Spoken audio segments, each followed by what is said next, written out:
The violet hue of the storm clouds gathering on the horizon matched the peculiar color of Nora Vance's eyes as she stepped off the train in Kingfisher, Oklahoma Territory, 1889.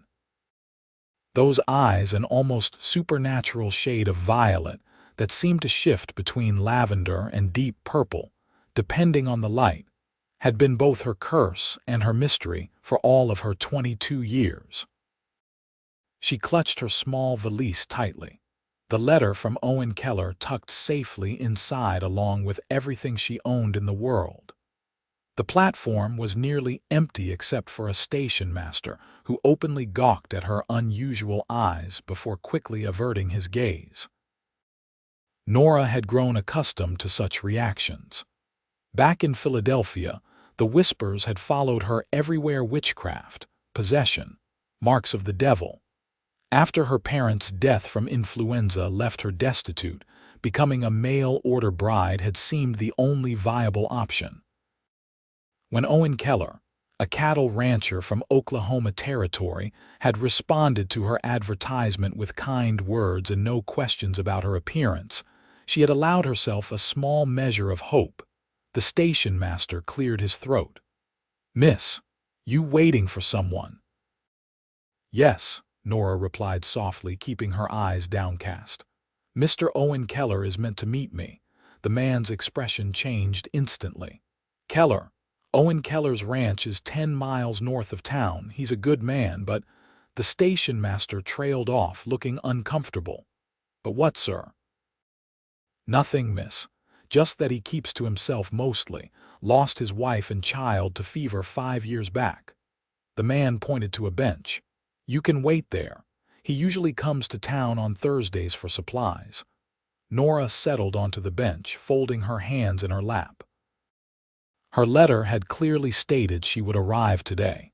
Perhaps there had been a miscommunication. As the minutes stretched into an hour, the few people passing through the station openly stared at her.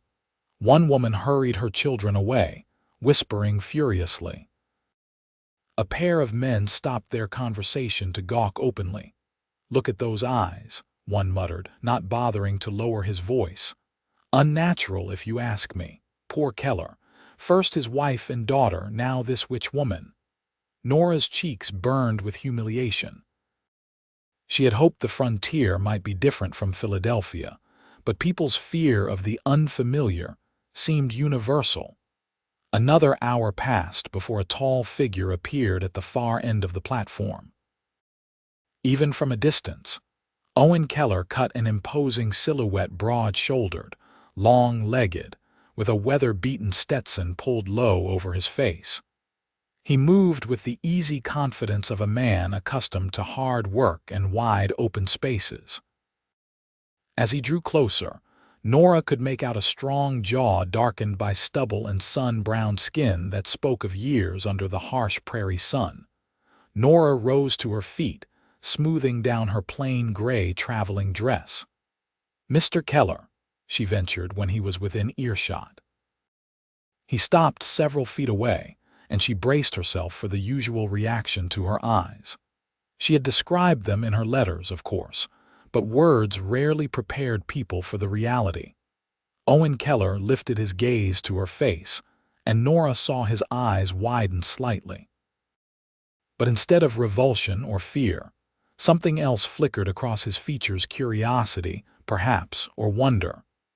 For a long moment, he simply looked at her, his deep-set blue eyes searching hers without flinching away. "Miss Vance," he finally said, his voice a low rumble that seemed to fit his rugged appearance. "I apologize for the delay. One of my horses threw a shoe on the way to town." He removed his hat, revealing hair the color of dark honey. "I hope you haven't been waiting long." "Not at all," she lied, relief washing through her that he hadn't turned and walked away at the sight of her. He nodded, then gestured to her small bag. "Is this all you've brought?" "Yes, I travel light." Something that might have been approval flashed across his face. "Good. The ride to the ranch isn't easy." He reached for her valise. "May I?" She relinquished her bag, and he offered his arm with surprising gentility. "My wagon's just outside the station." The wagon was sturdy but worn, with a team of 2 chestnut horses that looked strong and well cared for despite the mismatched harnesses. Owen helped her onto the hard wooden seat before stowing her bag in the back among sacks of flour, sugar, coffee, and other supplies. As they pulled away from the station, Nora felt the weight of stares from the handful of townsfolk gathered nearby. She kept her eyes downcast, a habit born from years of unwanted attention. "They'll talk no matter what you do," Owen said suddenly, surprising her with his perception. "Folks around here don't get many newcomers, especially not." He paused, seeming to search for the right words. "Especially not women with eyes like mine," Nora finished for him. Owen's hands tightened on the reins. "I was going to say especially not educated Eastern ladies," he corrected. Then, after a moment's hesitation, he added, "Your eyes are unusual, Miss Vance, but they're nothing to hide." The simple statement, delivered without fanfare, caused an unexpected lump to form in Nora's throat. She'd spent so long being treated as something unnatural that Owen's matter-of-fact acceptance felt almost disorienting. "In your letters," she ventured after they'd traveled in silence for several minutes, "you mentioned your ranch is quite remote." Owen nodded. 10 miles from town, another 5 from the nearest neighbor. It's not what you're used to, I expect." "I wouldn't know what to expect," Nora admitted. "I've never left Philadelphia before." Owen glanced at her, surprise evident in his expression. "That's a considerable change, Miss Vance." "You might find frontier life challenging." "My life in Philadelphia had its own challenges," she said quietly. "After my parents died, I had few options. The seamstress shop where I worked closed and without family." She trailed off, not wanting to sound like she was seeking pity. "I understand limited choices," Owen replied, his voice softening slightly. "My advertisement wasn't exactly how I planned to find a wife, but raising a child and running a cattle ranch alone isn't possible long-term." Nora's heart skipped a beat. "Your letter mentioned you lost your wife, but not that you had a child." Owen's jaw tightened. "My son Nathan, he's 7 now, born just before his mother took ill." He kept his eyes on the trail ahead. "I should have mentioned him sooner." "If that changes your mind about our arrangement—" "It doesn't," Nora interrupted. "I'm good with children. I helped raise my younger brothers until they were old enough to work." Some of the tension seemed to leave Owen's shoulders. "Nathan's a good boy, but he's not had a woman's influence these past years. He's shy around strangers."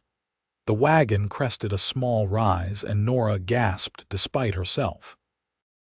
The landscape that stretched before them was unlike anything she had ever seen, vast expanses of golden grass rippling in the breeze like waves on an ocean, punctuated by scattered cottonwoods and the occasional rocky outcropping. The sky above was so enormous it seemed almost oppressive, a brilliant blue canvas stretching from horizon to horizon. "It's beautiful," she whispered, genuinely awed. "It can be," Owen agreed, a hint of pride in his voice. "It can also be merciless. Drought, blizzards, tornadoes, the land demands respect." "Like the sea," Nora said. "My father was a shipbuilder. He always said the ocean gives life but takes it just as easily." Owen looked at her with renewed interest. "That's a fair comparison." They lapsed into silence again, but it felt less strained now. Nora took the opportunity to study Owen more carefully. He was older than she had expected, perhaps in his early 30s, with fine lines around his eyes that spoke of both laughter and hardship. His hands on the reins were large and calloused, yet he handled the horses with gentle confidence. "You should know," Owen said abruptly, breaking the silence, "that I'm not looking for love, Miss Vance. I need a partner, a mother for Nathan, and help with the household. I can offer you protection, provision, and respect. I won't make promises beyond that." The blunt declaration stung more than Nora had anticipated. She had not expected romance, but hearing the boundaries so clearly defined made her feel like a transaction rather than a bride. "I understand, Mr. Keller," she replied stiffly. "I'm not harboring romantic illusions. I need security and a place to belong. You need help with your son and home. It's a practical arrangement." Owen nodded, apparently satisfied with her answer, but Nora thought she detected a flicker of something regret, perhaps, cross his face. The rest of the journey passed in relative silence. As the afternoon wore on, the terrain became more rugged, the trail winding through patches of scrubby trees and shallow creek beds. Finally, as the sun began its descent toward the western horizon, they crested another rise and Owen pointed ahead. "There it is, Keller Ranch." Below them, nestled in a gentle valley where two creeks joined, sat a collection of buildings. The main house was larger than Nora had expected, a two-story structure built of sturdy logs with a wide porch wrapping around the front. Several outbuildings clustered nearby. A barn, what appeared to be a bunkhouse, and various smaller sheds. A corral held several horses, and in the distance she could make out the dark shapes of cattle grazing. "It's impressive," she said, genuine admiration in her voice. "It's taken 10 years to build it to this point," Owen replied. "Started with just me, a few cattle, and a one-room cabin." There was unmistakable pride in his voice now. "The house was finished just before Rebecca, my wife, passed." As they approached the ranch yard, a small figure darted out from behind the barn, then stopped abruptly at the sight of the wagon. Even from a distance, Nora could tell this must be Nathan. He stood frozen, watching their approach with apparent wariness. Owen reined in the horses near the house and set the brake. "That's Nathan," he confirmed, gesturing toward the boy who remained at a cautious distance. "He's been with Mrs. Henley from the neighboring ranch these past 2 days while I came to meet you." Before Nora could respond, the front door of the house opened, and a stout woman with iron-gray hair emerged onto the porch. She wiped her hands on an apron and squinted in their direction. "That's Mrs. Henley," Owen explained as he jumped down from the wagon. "She's been kind enough to help with Nathan and the house when she can, but her husband needs her at their own ranch most days." Owen came around to Nora's side of the wagon and offered his hand to help her down. As she placed her fingers in his palm, she was struck by the warmth of his skin and the gentle strength with which he supported her descent. For just a moment, his eyes met hers directly, and Nora saw something flicker in their depths, a moment of genuine wonder as he took in her violet gaze up close. "Your eyes," he said quietly, so only she could hear, "they're like nothing I've ever seen." Before Nora could respond, Mrs. Henley called out from the porch. "So you've brought her then? About time this house had a woman's touch again." The spell broken, Owen released Nora's hand and stepped back. "Mrs. Henley, this is Miss Nora Vance from Philadelphia. Miss Vance, Mrs. Alina Henley." Mrs. Henley bustled down the porch steps, her keen gaze taking in every detail of Nora's appearance. When she reached Nora's eyes, the older woman's steps faltered momentarily, but to Nora's relief, she recovered quickly. "Well, you're certainly not what I expected," Mrs. Henley declared, "but you look strong enough, and that's what matters out here." She extended a work-roughened hand. "Welcome to Kingfisher, Miss Vance." Nora shook the offered hand, grateful for the woman's straightforward manner. "Thank you, Mrs. Henley. I appreciate your kind welcome." Mrs. Henley nodded briskly. "I've prepared supper and got the house in order. There's fresh bedding upstairs, and I've aired out the spare room for you until—" She glanced at Owen, who gave an almost imperceptible nod. "Until after the wedding, of course." The casual mention of the wedding sent a flutter of nervous anticipation through Nora's stomach. They had discussed it in their letters, of course, but the reality of marrying a man she had just met was suddenly overwhelming. "Nathan," Owen called to the boy, who had inched closer but still maintained a safe distance. "Come meet Miss Vance." The boy approached reluctantly, scuffing his boots in the dust. He was small for 7, Nora thought, with his father's honey-colored hair but softer features that must have come from his mother. When he finally stood before her, he kept his gaze firmly fixed on the ground. Nora crouched down to his level, careful to keep some distance between them. "Hello, Nathan. I'm very pleased to meet you." The boy glanced up quickly, then away, but not before Nora caught the look of startled fascination as he glimpsed her eyes. Instead of fear, his expression held the pure, uncomplicated curiosity of childhood.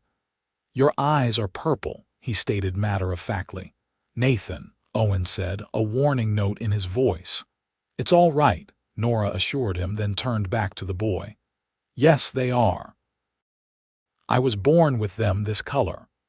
Like Mr. Jenkins' white horse that was born with blue eyes," Nathan reasoned, seeming satisfied with this explanation. "Pa says sometimes things just happen different."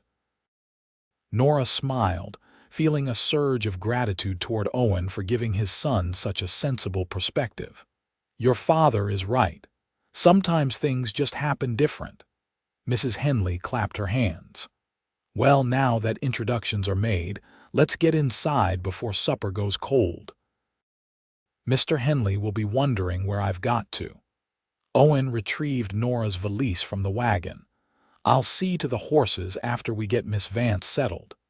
The interior of the house surprised Nora with its spaciousness and relative comfort.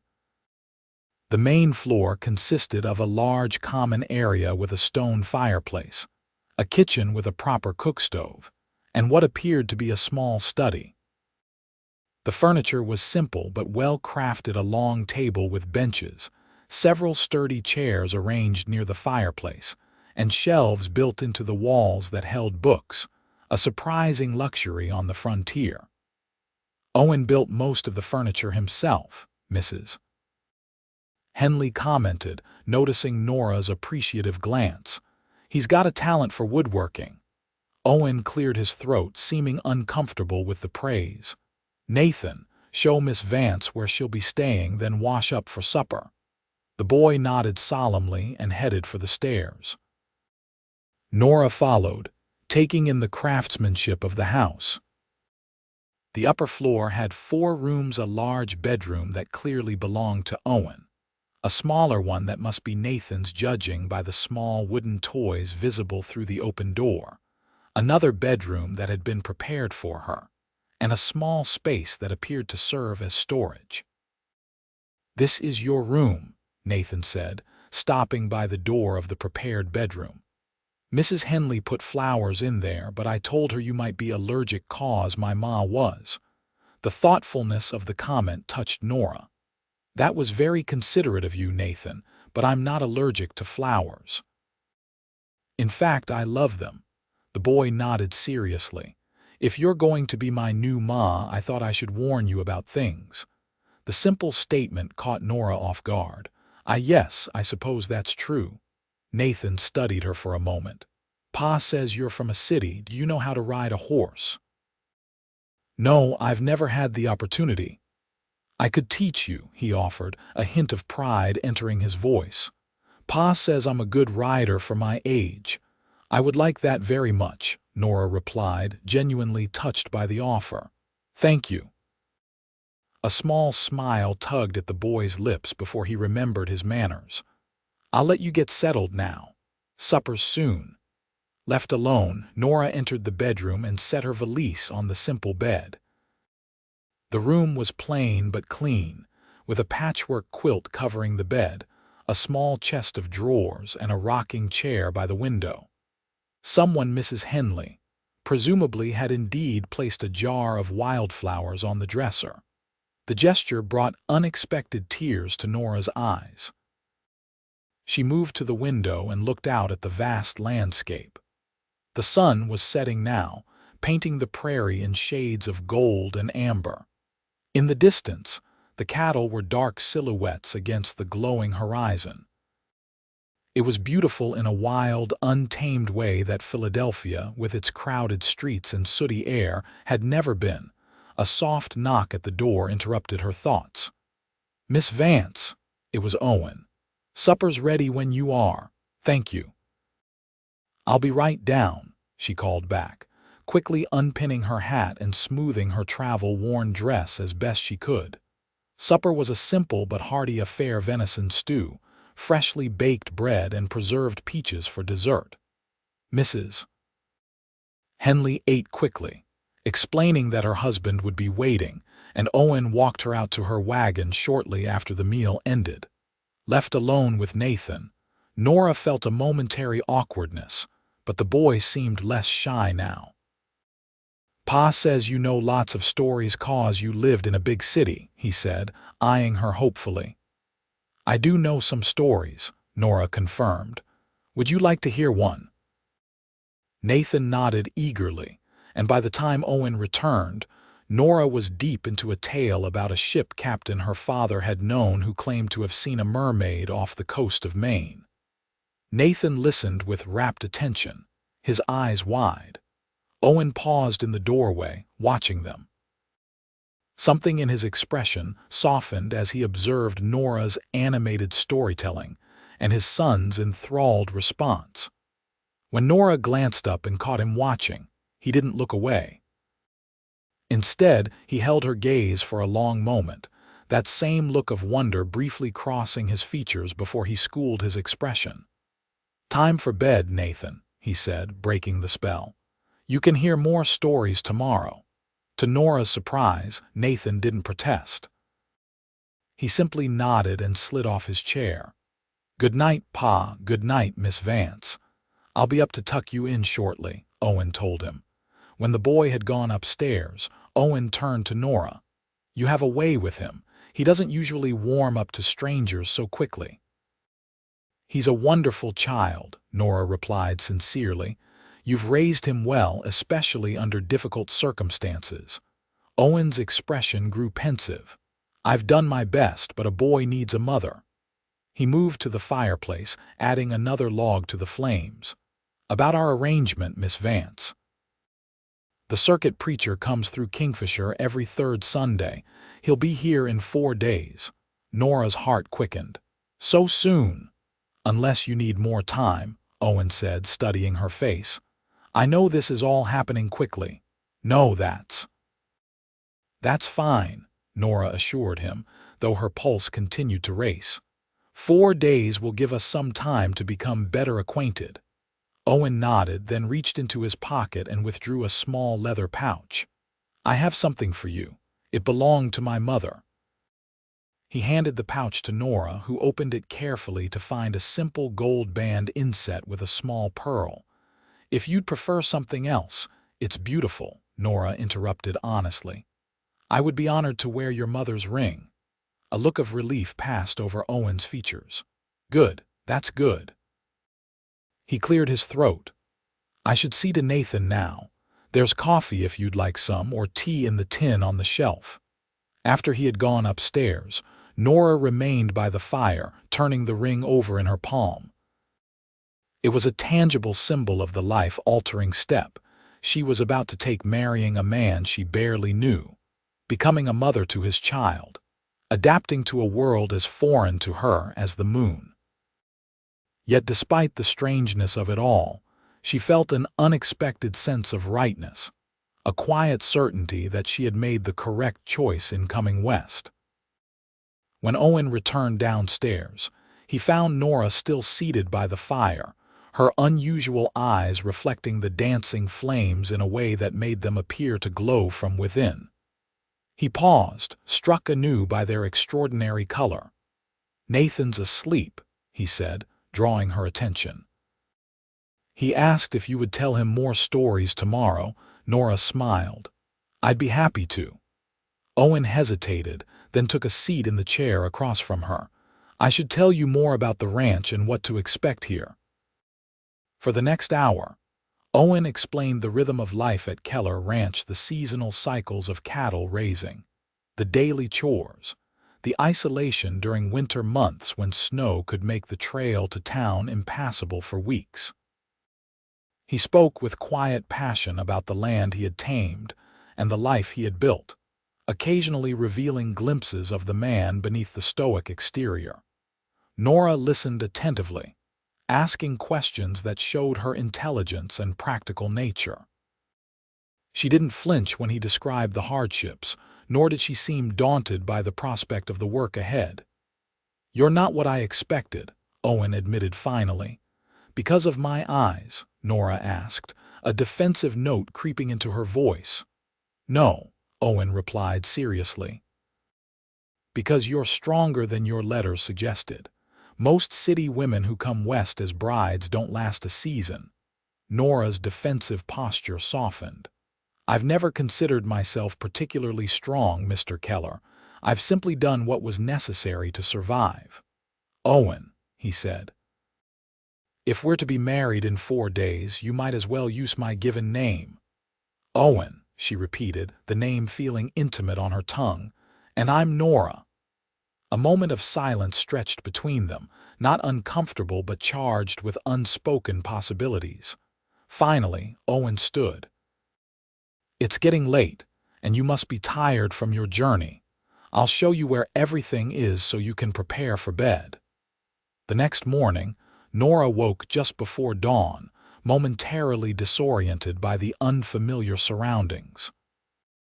The events of the previous day came rushing back: the train, the wagon ride, Nathan, Owen. Owen with his steady gaze that didn't flinch from her eyes but instead seemed almost captivated by them. She dressed quickly in one of her 2 serviceable dresses and pinned up her dark hair before making her way downstairs. To her surprise, the kitchen was already occupied. Owen stood at the stove, competently preparing what appeared to be breakfast. "Good morning," she said, announcing her presence. Owen turned, a flicker of surprise crossing his features. "You're up early." "I'm used to rising with the sun," Nora explained, moving to join him at the stove. "May I help?" Owen hesitated, then gestured to the coffee pot. "Coffee's just about ready. Cups are in that cabinet." They worked side by side, Owen frying bacon and eggs while Nora prepared the coffee and set the table. There was an easy efficiency to their movements, as if they had done this dance many times before. "Nathan usually sleeps until the sun's fully up," Owen explained as they worked. "He had trouble sleeping after his mother died, so I don't wake him earlier than necessary." "That's understandable," Nora replied softly. "Grief affects children differently than adults." Owen glanced at her. "You sound like you speak from experience." "My father died when I was 12, Nora said, measuring coffee grounds carefully. "My brothers were younger, 8 and 10. They had nightmares for months." Owen nodded, a look of understanding passing between them. "I'm sorry for your loss." "As I am for yours," Nora replied simply. By the time Nathan appeared, rubbing sleep from his eyes, breakfast was on the table and Nora and Owen had settled into a companionable silence. The boy's face lit up when he saw Nora, as if he'd been half afraid she might have disappeared in the night. "You're still here," he said, climbing into his chair. "Of course I am," Nora replied with a warm smile. "I promised you more stories, didn't I?" Nathan nodded seriously. "After breakfast, can you tell me about the ships your pa built? If your father doesn't need me for chores, I'd be happy to." Owen looked up from his plate. "Actually, I thought I might show Nora around the ranch today.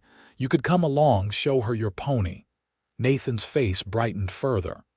"Can I? And can I show her the new calves too, if she'd like to see them?" Owen agreed, looking to Nora for confirmation. "I'd like that very much," Nora assured them both. After breakfast, Owen excused himself to handle some chores while Nora washed the dishes with Nathan's somewhat haphazard assistance. The boy chattered continuously, asking questions about Philadelphia, about ships, about whether Nora knew how to swim. She didn't. And if she had ever seen an elephant, she had, at a traveling circus. His open curiosity about her eyes, which he declared were prettier than the purple flowers that grow by the creek, was refreshingly different from the fearful reactions she was accustomed to. By mid-morning, Owen had returned, and the three of them set out to tour the ranch. Owen had saddled his own horse, a powerful bay gelding, and Nathan's pony, a gentle dun-colored mare. For Nora, he had rigged the wagon with a single horse. "Until you learn to ride," he explained, helping her up to the seat. "The terrain's too rough in places for a proper lady's side saddle, and I thought you might not be comfortable riding astride yet." The consideration touched Nora. "Thank you. That was thoughtful." The tour revealed the true scope of Keller Ranch. The property stretched for nearly 1,000 acres, encompassing grasslands, wooded creek bottoms, and rolling hills. Owen pointed out the best grazing lands, the spots where wild berries grew in summer, the creek where the fishing was best. Nathan enthusiastically showed Nora his favorite climbing tree and the rocky outcropping where he sometimes spotted eagles nesting. They stopped to eat a simple lunch near a spring-fed pond, spreading a blanket on the ground in the shade of a gnarled cottonwood. As they ate the bread and cheese Owen had packed, Nathan regaled Nora with tales of ranch life, the time a skunk had gotten into the root cellar, the mountain lion Owen had tracked after it killed one of their calves, the blizzard last winter that had buried the corral fence completely. Watching the easy interaction between father and son, Nora felt a tug of longing. This was what she had dreamed of when she answered Owen's advertisement: not romance, perhaps, but family. A place to belong, people who needed her. After lunch, they visited the cattle, where several new calves wobbled on spindly legs beside their mothers. Nora had never been so close to cattle before and was surprised by their gentle, curious nature as they approached the wagon to investigate the newcomer. "They're beautiful," she said, genuinely impressed by the healthy, gleaming animals. "White-faced Herefords," Owen explained with evident pride. "Better suited to the climate here than the Longhorns most ranchers run. More docile, too, and they fatten better on our grasses." "Pa knows everything about cattle," Nathan declared proudly. "Mr. Henley says Pa's the best rancher in 3 counties. Owen looked embarrassed by the praise. "Mr. Henley exaggerates, but we do all right." He glanced at the son's position. "We should head back. I need to check the north pasture fence before dark." As they turned back toward the house, dark clouds were gathering on the western horizon. Owen frowned up at the sky. "Weather's turning. Might be in for a storm tonight." By the time they reached the ranch house, the wind had picked up considerably, driving dust and leaves before it. The horses grew skittish, tossing their heads and rolling their eyes at the sudden gusts. "Nathan, take Penny to the barn," Owen instructed, helping Nora down from the wagon. "I'll bring in Hero and unhitch the wagon." "Should I help?" Nora asked, having to raise her voice against the rising wind. Owen shook his head. "Get inside. These prairie storms can turn dangerous quickly." Nora hurried to the house as the first fat raindrops began to fall. From the porch, she watched as Owen efficiently unhitched the wagon horse and led both animals toward the barn where Nathan had disappeared with his pony. The rain intensified rapidly, driven sideways by the howling wind, and by the time Owen and Nathan emerged from the barn, they were running through a downpour.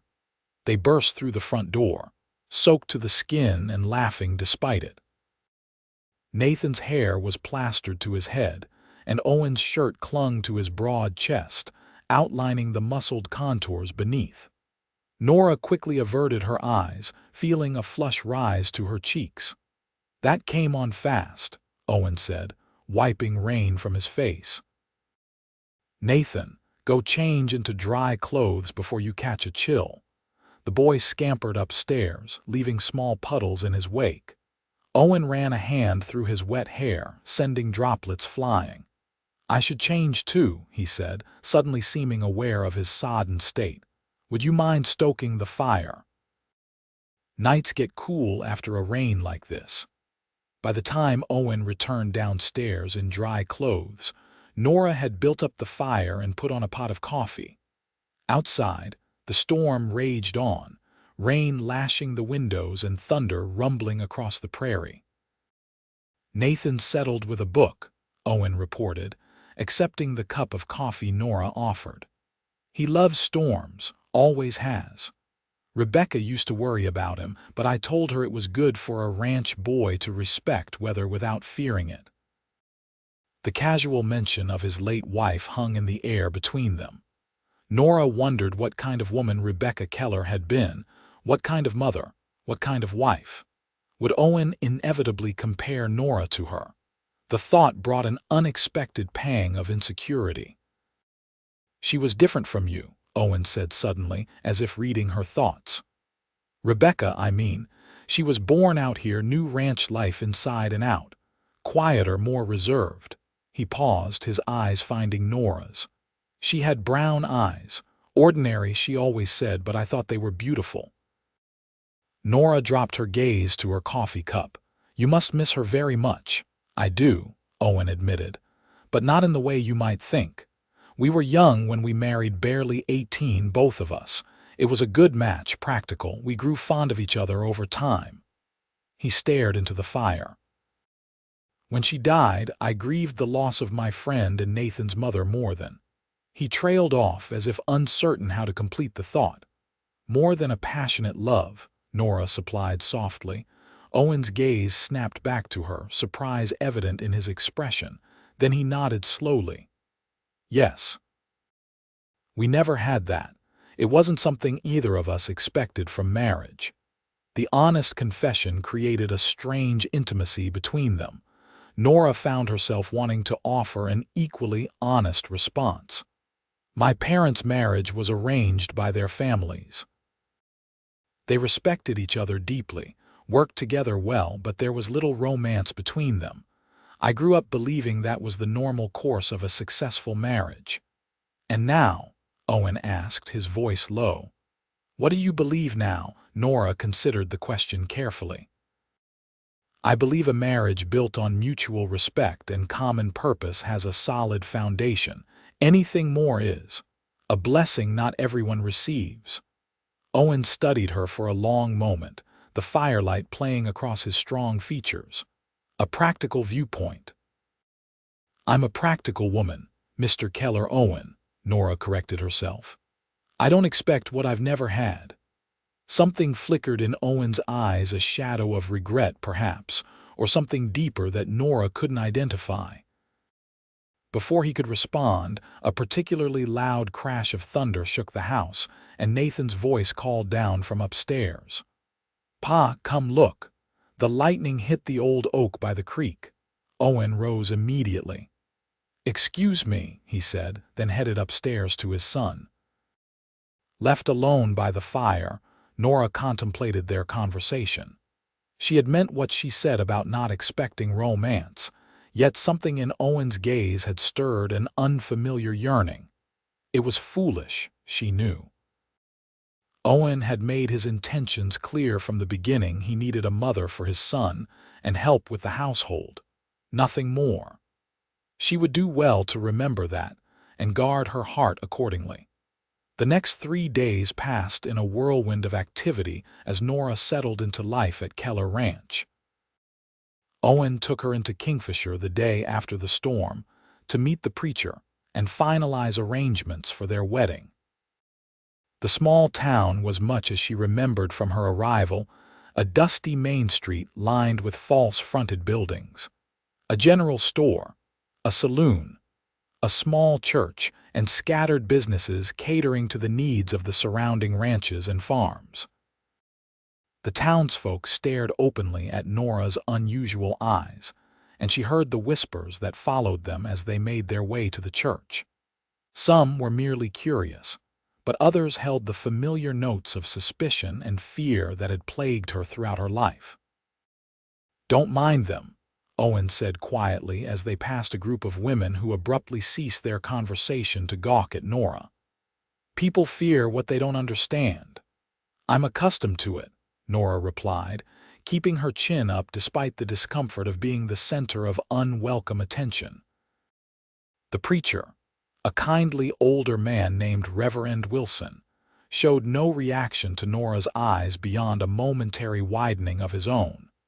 He welcomed them warmly to his small study behind the church and listened attentively as Owen explained their situation.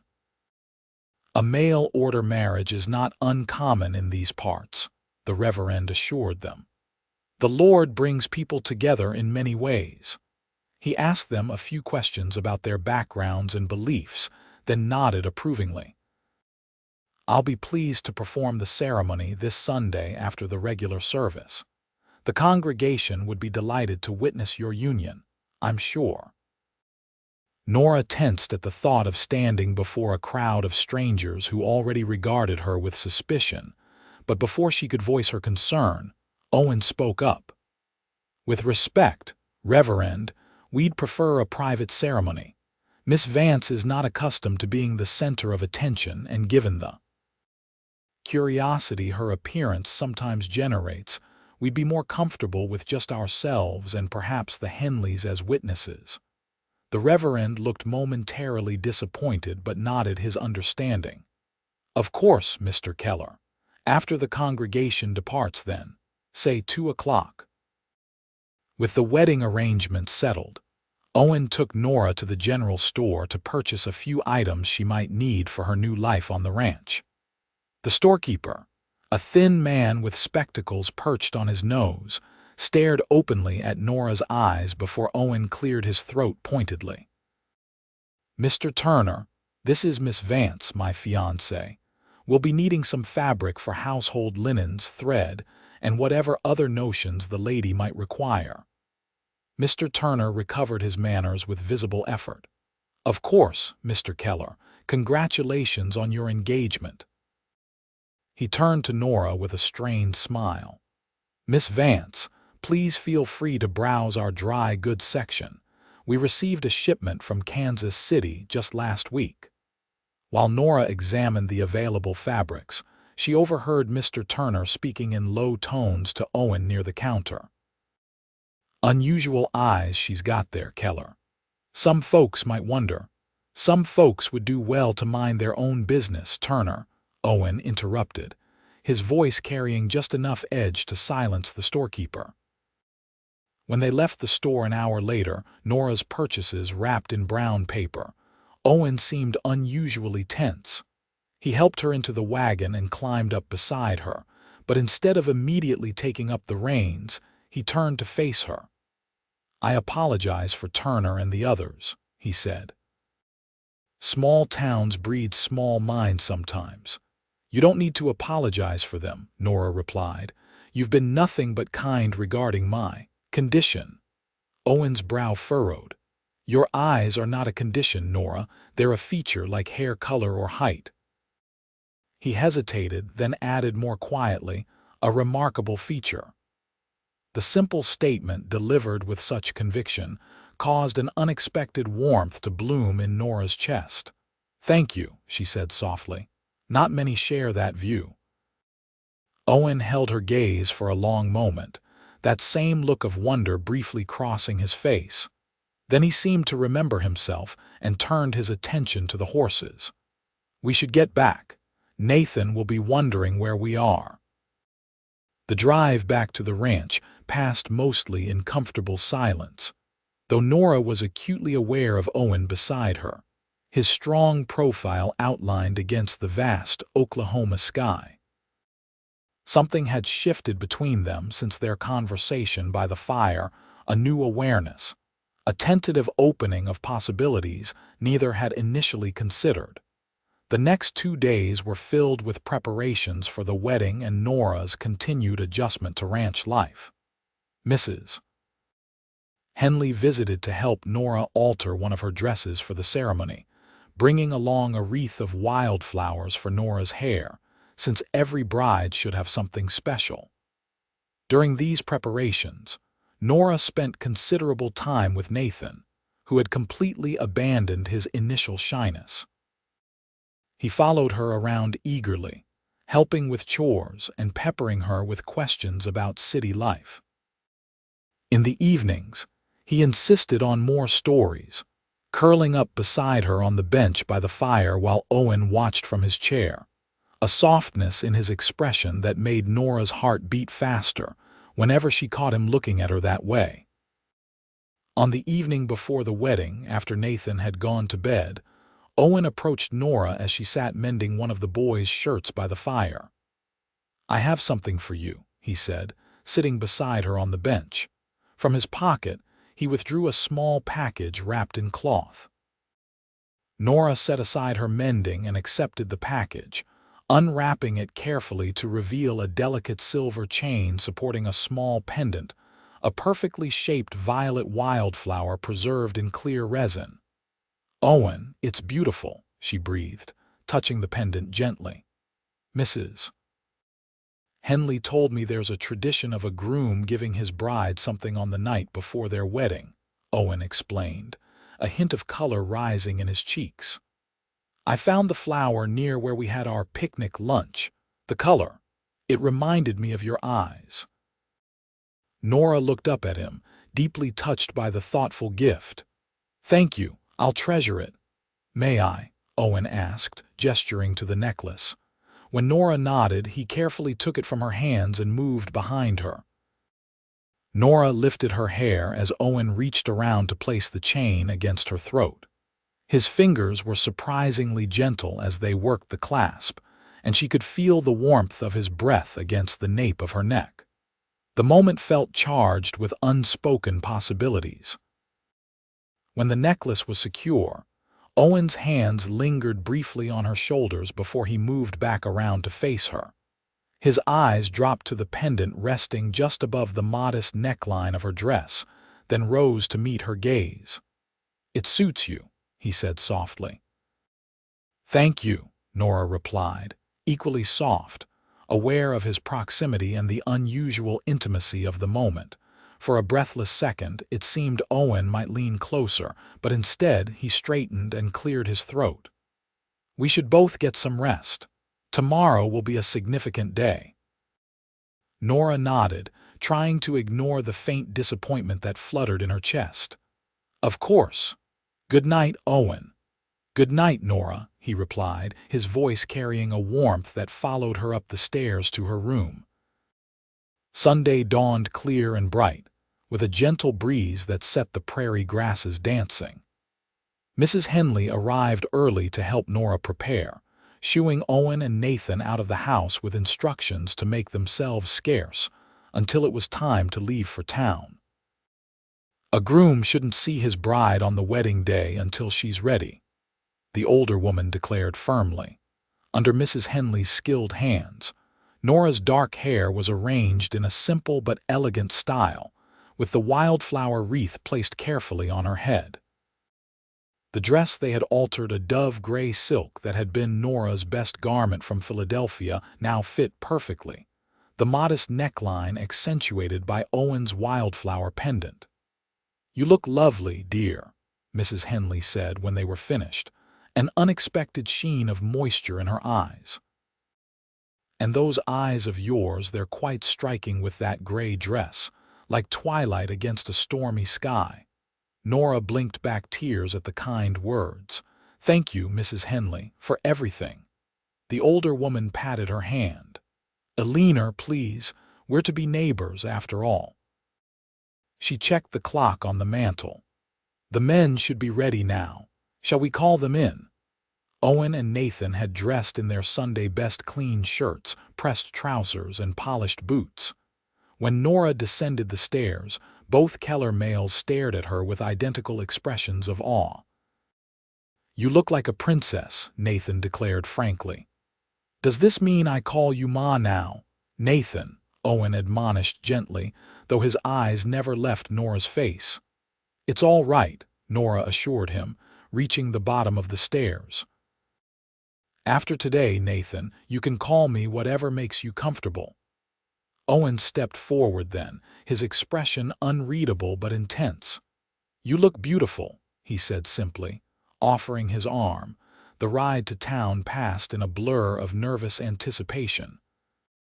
The church service had already concluded by the time they arrived, and most of the congregation had dispersed, though Nora noticed several curious onlookers lingering nearby, obviously hoping to catch a glimpse of the mysterious woman with violet eyes who was marrying Owen Keller.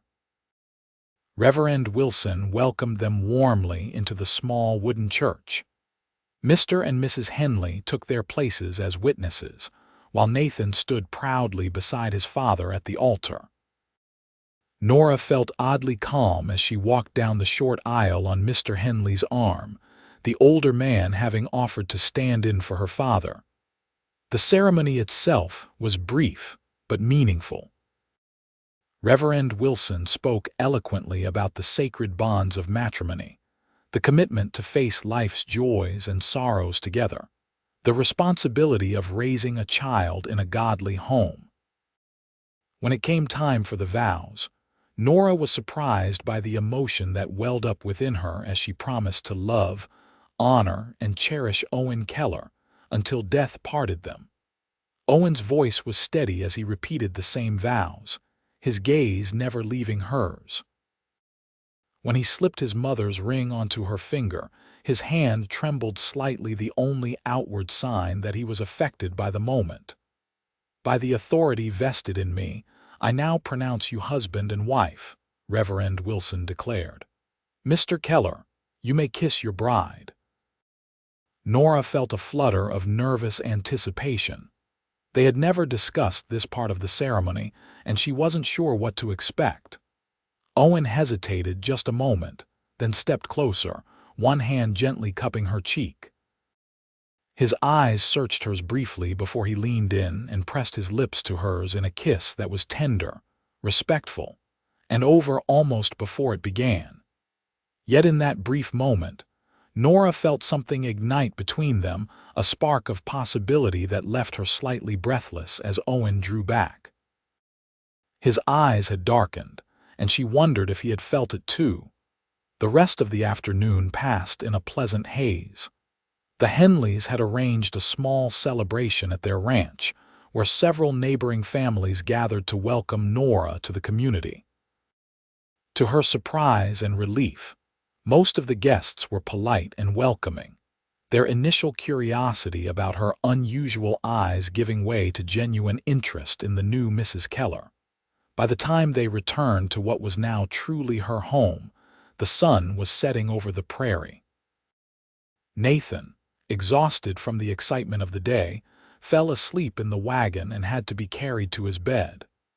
Owen returned downstairs to find Nora standing in the middle of the main room, still in her wedding dress, looking somewhat lost. "Are you all right?" he asked, moving to stand before her. "Yes," Nora replied, though her voice betrayed her uncertainty. "It's just, everything has happened so quickly. A week ago I was in Philadelphia, and now I'm here married with a new life spread before me." Owen's expression softened. "It's a lot to take in," he acknowledged, "if you need time." He trailed off, his meaning clear. Nora felt a rush of gratitude for his consideration. "Thank you," she said softly. An awkward silence fell between them as both became acutely aware of what traditionally happened on a wedding night. Owen cleared his throat. "I'll sleep in the spare room tonight," he offered, until we're both ready for more." The unexpected offer touched Nora deeply. "That's very kind of you, Owen." He nodded, then moved toward the stairs before pausing and turning back. "Nora." "Yes." "I want you to know that this isn't just a practical arrangement for me anymore." The admission seemed to cost him some effort. "When I put that advertisement in the newspaper, I was looking for a mother for Nathan and help with the household. I wasn't looking for—" He hesitated, searching for the right words. "For what?" Nora prompted gently when he didn't continue. For someone who makes me look twice every time she enters a room, Owen said finally, his voice low and sincere. For someone whose laugh makes me want to find ways to hear it again. For someone whose strange, beautiful eyes I find myself thinking about when I should be focused on cattle or crops. The heartfelt confession stole Nora's breath. Owen, you don't need to say anything, he interrupted quickly. I just wanted you to know that while this may have started as a practical arrangement, it's become something more for me. And if you never feel the same way, that's all right. I'll still honor our agreement and be the best husband I can be. With that, he turned and headed upstairs, leaving Nora standing in the middle of the room, her heart racing and her mind whirling with this unexpected revelation. The next few weeks settled into a new rhythm as Nora adjusted to her role as Mrs. Keller. True to his word, Owen continued to sleep in the spare room, though their daytime interactions grew increasingly comfortable and occasionally edged toward flirtatious. Nathan thrived under Nora's care, gradually shifting from calling her Miss Nora to simply Ma, a transition that brought tears to her eyes the first time it happened. Life on the ranch was hard work but deeply satisfying. Nora quickly mastered the domestic tasks: cooking, cleaning, preserving food, making soap, and tending the kitchen garden Owen had established years earlier. She also began to learn ranch skills, with Nathan proudly teaching her to ride his gentle pony while Owen watched with undisguised admiration. "You're a natural," he commented one evening as they sat on the porch watching the sunset. "Most city women would have given up after the first fall." Nora laughed, touching the fading bruise on her elbow from where she'd tumbled off the pony 3 days earlier. "I'm nothing if not determined, Owen Keller. Besides, a ranch wife can't be afraid to get back on the horse, literally or figuratively." Owen's expression grew serious. "Are you happy here, Nora? Truly?" She considered the question carefully. "I am," she said finally, with genuine conviction. "Happier than I expected to be. Happier than I've been in a very long time." Something in Owen's face softened. "I'm glad," he said simply, his hand moving to cover hers where it rested on the porch railing. The touch sent a pleasant warmth spiraling through Nora. These small moments of physical contact had been increasing lately, a brush of hands as they passed each other in the kitchen, his palm at the small of her back as he helped her over a fallen log during a walk, his fingers lingering on hers when he handed her tools in the garden. Each instance left Nora increasingly aware of Owen not just as her husband in name, but as a man she was growing genuinely attracted to. The first real test of their new family unit came in late summer when a drought settled over the territory. The creeks ran low, the grass turned brittle and brown, and the cattle grew thin despite Owen's best efforts to move them to better grazing areas. The kitchen garden withered despite Nora's careful watering, and the well began to show signs of strain. "If it doesn't rain soon, we'll have to drive the herd to the south pasture near the river," Owen explained over a sparse supper one evening. "It's farther from the house, which means I'll need to stay with the herd overnight." "For how long?" Nora asked, concerned not only about the practical implications but also about the prospect of Owen being away. "A few days, maybe a week." Owen ran a hand through his hair, a gesture Nora had come to recognize as a sign of worry. "Nathan can stay with the Henleys if you'd prefer not to be alone." "Nonsense," Nora replied firmly. "Nathan stays here with me.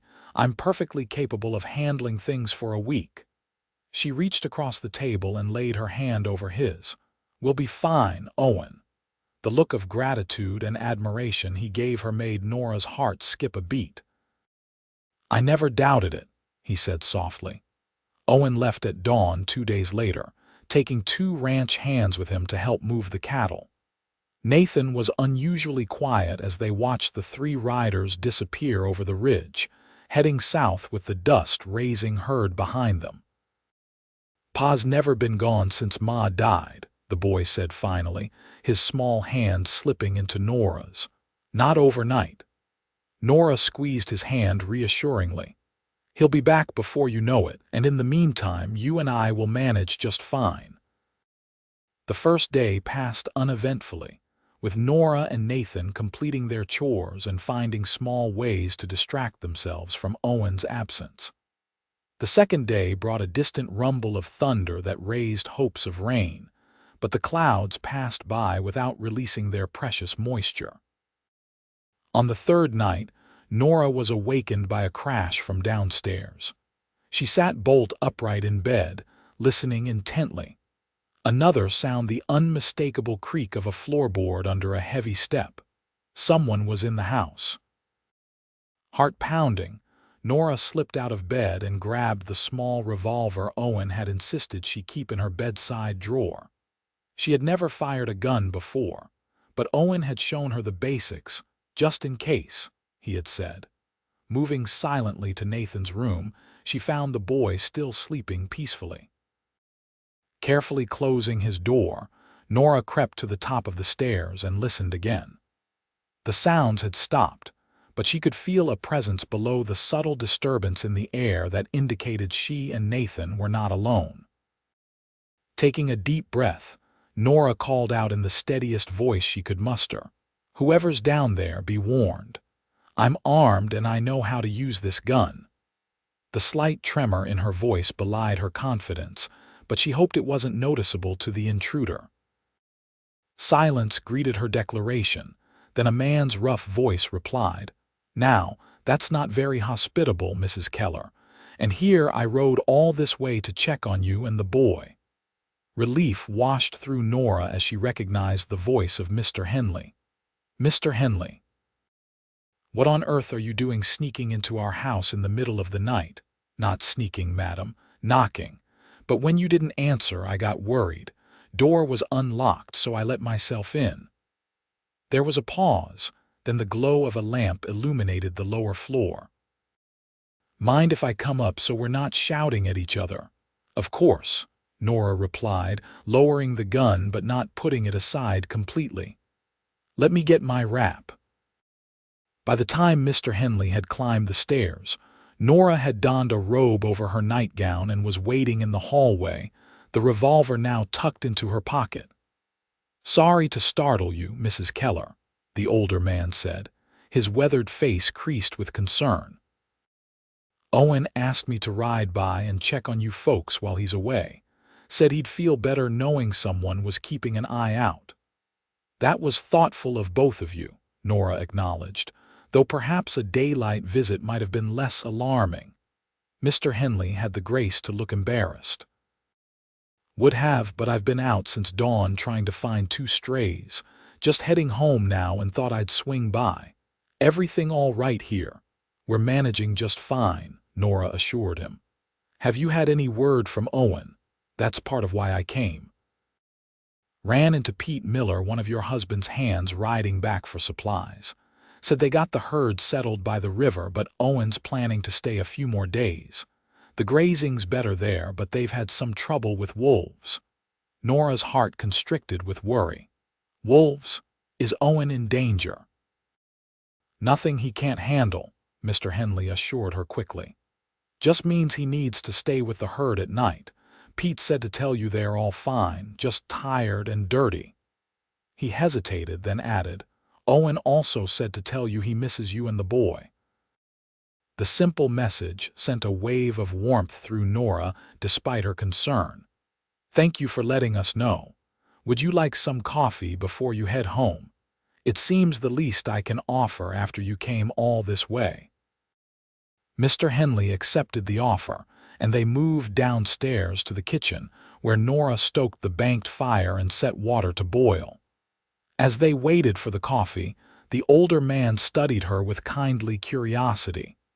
"You're settling in well," he observed. "Eleanor says you've taken to ranch life like you were born to it." "Hardly that," Nora demurred with a small smile. "But I'm learning." "It's more than learning," Mr. Henley insisted. "It's having the right spirit. Some women come west and spend all their time wishing they were back east." "You look like you belong here." The simple observation touched Nora deeply. "Thank you, Mr. Henley. That means a great deal to me." After Mr. Henley departed, coffee consumed and assurances given that he would check on them again in a few days, Nora found herself unable to return to sleep. She sat on the porch instead, watching the stars wheel overhead and thinking about Owen out there somewhere under the same vast sky. The realization came to her with startling clarity she missed him, not just his help with chores or his guidance on ranch matters, but him. His quiet presence, his rare smile, the way his eyes softened when he looked at her when he thought she wouldn't notice. Somehow, in the short time they had been married, Owen Keller had carved out a place in her heart. What had begun as a practical arrangement was blossoming into something deeper, something Nora had never expected to find. She found herself wondering if he felt the same way, if his admission on their wedding night had been the beginning of genuine feelings, or merely an acknowledgement of attraction. 5 more days passed before the distant sound of cattle and hoofbeats announced Owen's return. Nora and Nathan ran to the porch, shading their eyes against the late afternoon sun, as the dust cloud on the horizon resolved into the familiar shape of the herd, with 3 riders guiding them toward the home pasture. Nathan could barely contain his excitement, bouncing on his toes as Owen rode up to the house. "Pa's back. Ma, Pa's back." Nora felt her own heart racing as Owen dismounted, his tall frame looking somehow leaner after a week away. His face was stubbled, his clothes dust-covered, but the smile that broke across his features when he saw them waiting made Nora's breath catch. "Nathan! Nora!" he called, striding toward them. Nathan broke free and ran to his father, who swept him up in a tight embrace. Over the boy's shoulder, Owen's eyes found Nora's, and the intensity of his gaze made her cheeks warm.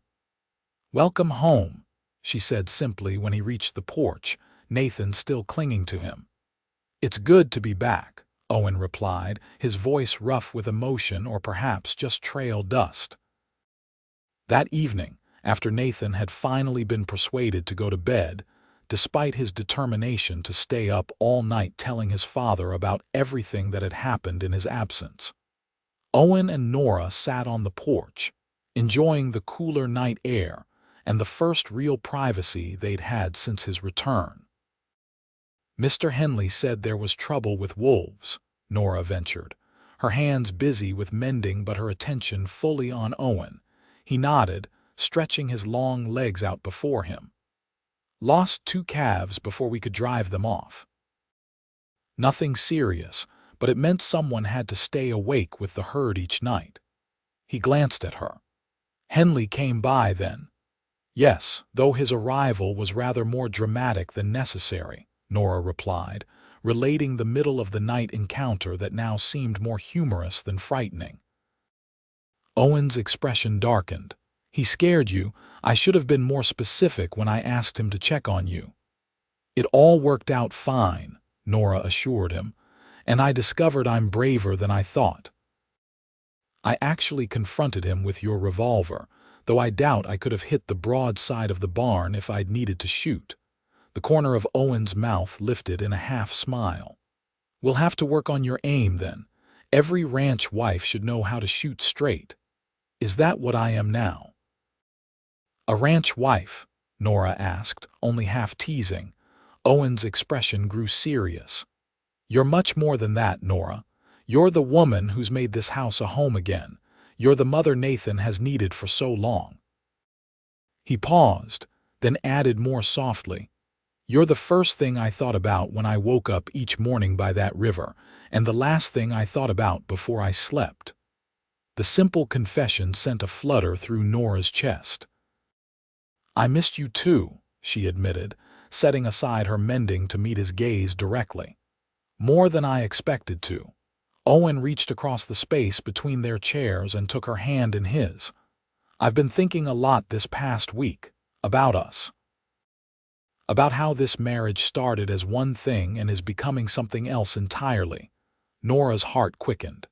And what is it becoming, Owen? Something real, he answered, his voice low and earnest. Something true. His thumb traced gentle patterns on the back of her hand. If you need more time, Nora, I understand. But I wanted you to know that whenever you're ready, Nora didn't let him finish. Acting on impulse, she leaned forward and pressed her lips to his, catching him mid-sentence in a kiss that started tentative but quickly deepened as Owen responded with unexpected fervor. His hand came up to cradle her cheek, his touch gentle despite the passion behind the kiss. When they finally broke apart, both slightly breathless, Owen rested his forehead against hers. I take it that means you're ready, he murmured, a hint of wonder in his voice. I'm ready, Nora confirmed softly. I want a true marriage, Owen, with you. That night, for the first time, they shared the master bedroom as husband and wife in every sense. Owen's touch was gentle yet confident as he showed Nora a side of marriage her practical mind had understood, but her heart had never fully anticipated. In the quiet darkness of their room, she discovered that the connection between them ran deeper than she had imagined, transforming their careful arrangement into something rich with promise and genuine affection. Afterward, as they lay together in the peaceful darkness, Owen's fingers traced the curve of her cheek, the line of her jaw, the arch of her brow. Your eyes, he whispered, though he couldn't possibly see their color in the darkness. The first time I saw them, I thought they were the most extraordinary thing I'd ever seen. Most people find them disturbing, Nora replied softly. Most people are fools, Owen countered, pressing a kiss to her forehead. I find them mesmerizing, like twilight captured and held forever. The words, so poetic coming from this usually taciturn man, brought tears to Nora's eyes. No one has ever seen them that way before. Then no one has truly seen you, Owen said simply. But I do, Nora, I see you. As autumn painted the prairie in shades of gold and amber, the Keller family settled into a deeper harmony. Owen and Nora's relationship blossomed from careful friendship to genuine love. Their nights together a sweet discovery of mutual passion neither had expected from their practical arrangement.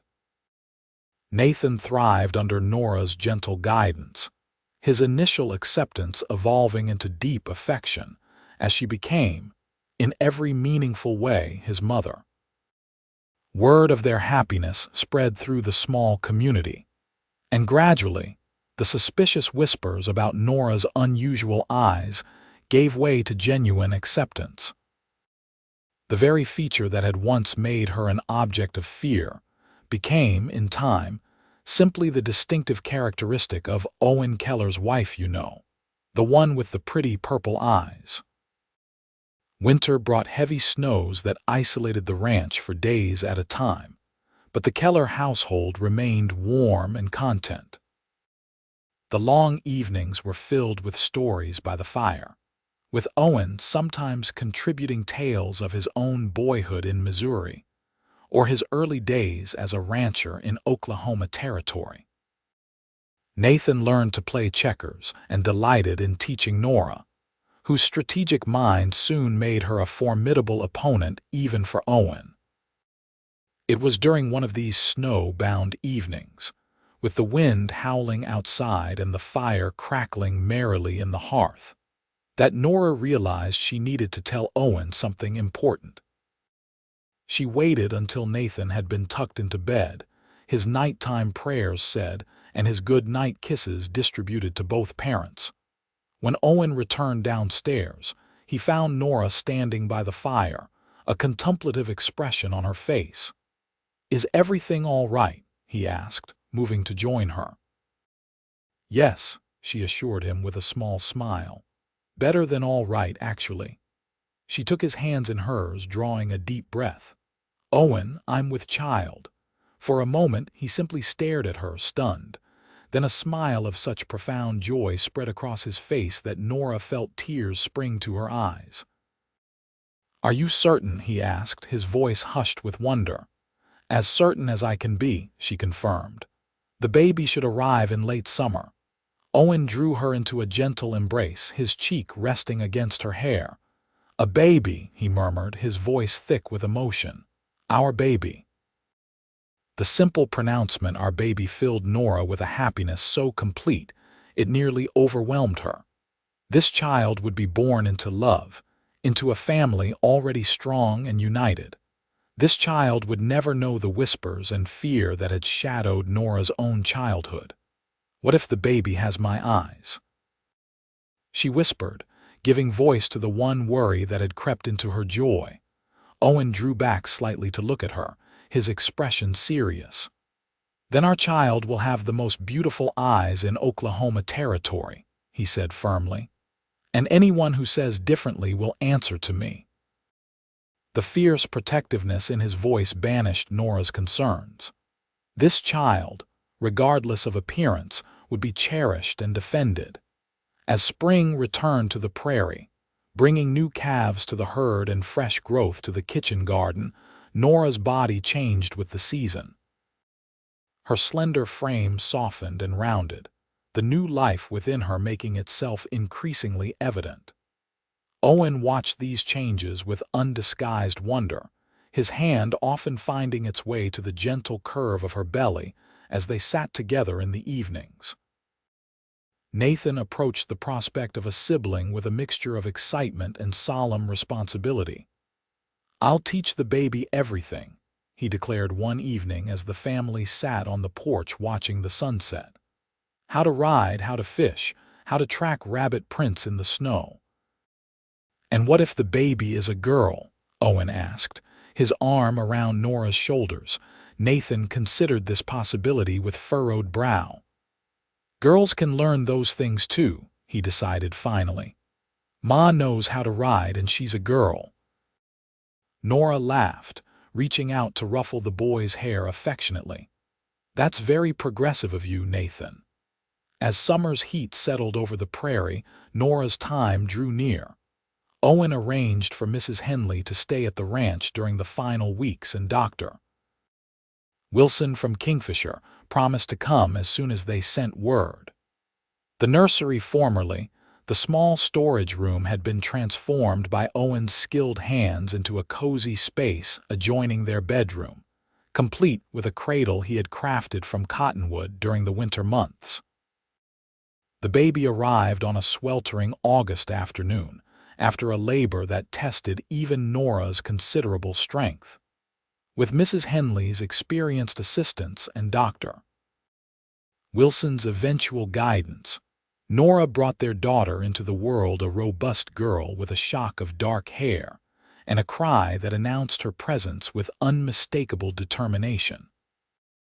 When Owen was finally allowed into the room, his face pale with worry after hours of pacing the lower floor with Nathan, he approached the bed where Nora lay cradling their daughter with an expression of such reverence that it brought fresh tears to her eyes. "You have a daughter," Nora said softly, drawing back the blanket to reveal the tiny face. Owen sat carefully on the edge of the bed, one large finger gently tracing the curve of the baby's cheek. "She's perfect," he whispered, his voice rough with emotion. "Just like her mother." The baby chose that moment to open her eyes, revealing irises of a deep blue that would likely change in the coming months. Owen and Nora exchanged a smile, both wondering if those eyes might someday shift to the distinctive violet that had first caught Owen's attention. "What shall we name her?" Nora asked, leaning against Owen's solid presence as fatigue began to overtake her. Owen considered the question thoughtfully. "Rebecca was my mother's name as well as my first wife's," he said after a moment. "But I think this little one deserves her own name, a new beginning." Nora nodded her agreement, studying their daughter's face for inspiration. "What about violet?" she suggested. "For her eyes, whether they stay blue or turn purple." A slow smile spread across Owen's face. "Violet Keller," he tested the name. "It's perfect." When Nathan was allowed in to meet his sister, his initial hesitation quickly gave way to fascination. "She's so tiny," he marveled, perching carefully on the bed beside Nora. "But her hands work. Look, she's grabbing my finger." "She knows her big brother," Owen told him, pride evident in his voice. "She'll be counting on you to help take care of her." Nathan straightened, accepting this responsibility with all the seriousness a 7-year-old could muster. "I will, Pa, I promise." As autumn returned to the prairie, painting the landscape in gold and russet once more, the Keller family settled into a new rhythm centered around little Violet, whose eyes had indeed begun to shift from newborn blue to a distinctive shade that hinted at her mother's unusual coloring. By her 3rd month, there was no doubt Violet had inherited Nora's remarkable violet eyes. "She's got your eyes," Owen observed one evening as they sat on the porch, Nora nursing the baby while Nathan practiced his letters under his father's guidance. "Beautiful, just like I said they would be." Nora glanced down at her daughter's face, seeing her own distinctive feature reflected there. Where once she might have worried, now she felt only a quiet pride. "She'll never be afraid of them," she said softly. "Not with you as her father and Nathan as her brother." "And you as her mother," Owen added, reaching over to touch Nora's cheek tenderly. "The strongest, bravest woman I know." Nathan looked up from his slate. "Ma's eyes are pretty," he stated matter-of-factly, "and so are Violet's, Mrs. Henley says they're special, like how some horses have white stockings, or how the Johnson's cow has that heart-shaped spot on her side." Owen and Nora exchanged a smile over the boy's head, both appreciating his simple, accepting wisdom. As the years passed, the Keller ranch prospered under Owen and Nora's joint stewardship. The original herd grew and improved. The house expanded to accommodate their growing family. Violet was joined by a brother, Samuel, 2 years later, and eventually by another sister, Emma. All 3 younger Kellers inherited varying shades of their mother's distinctive eyes, a family trait that became known throughout the territory as the Keller Violet. What had once marked Nora as an outsider, a curiosity, even a figure of fear, became instead a source of distinction and even pride. The Keller children grew up confident and secure, never experiencing the whispers and sidelong glances that had shadowed their mother's childhood. Nathan, growing into a thoughtful young man with his father's skill with cattle and his mother's love of books, often reminded them of how it all began. "If Ma hadn't had purple eyes," he would tease at family gatherings, "Pa might never have noticed her letter among all those mail-order bride advertisements." Owen would always respond the same way, his arm drawing Nora close to his side. "I would have found her anyway," he would say with quiet certainty. "Some things are meant to be." And Nora, surrounded by the family that had grown from a practical arrangement into a life rich with love and purpose, would meet her husband's gaze with eyes that had once been her burden but had become her blessing. The eyes that Owen Keller had found not strange or frightening, but mesmerizing. On their 20th wedding anniversary, as they stood together on the porch of the house that had become a true home, Owen presented Nora with a special gift, a small painting he had commissioned from an artist in Oklahoma City, showing their entire family gathered on that very porch. The artist had captured each of them perfectly, including the distinctive violet eyes that now marked the Keller family throughout the territory. "From the moment I saw your eyes in that train station," Owen told her as they gazed at the painting together, "I knew you were extraordinary." Not because they were unusual, but because of the strength I saw in them, the courage it took to travel across the country to marry a stranger, to face a world that had often been unkind to you. Nora leaned her head against his shoulder, her heart full. I never dreamed, when I stepped off that train, that I would find not just security but love. That the very feature that had made me an outcast would be something you treasured. Owen turned to face her fully, his hands gently framing her face as they had countless times over the years. "Your eyes were the first thing I noticed," he admitted, "but it was your heart that made me fall in love with you, Nora Keller." As the sun set over Keller Ranch, painting the sky in shades that mirrored Nora's remarkable eyes, she stood in the circle of her husband's arms, surrounded by the evidence of a life well lived, a prosperous ranch, healthy children, a community that had come to respect and even admire the woman with the violet eyes.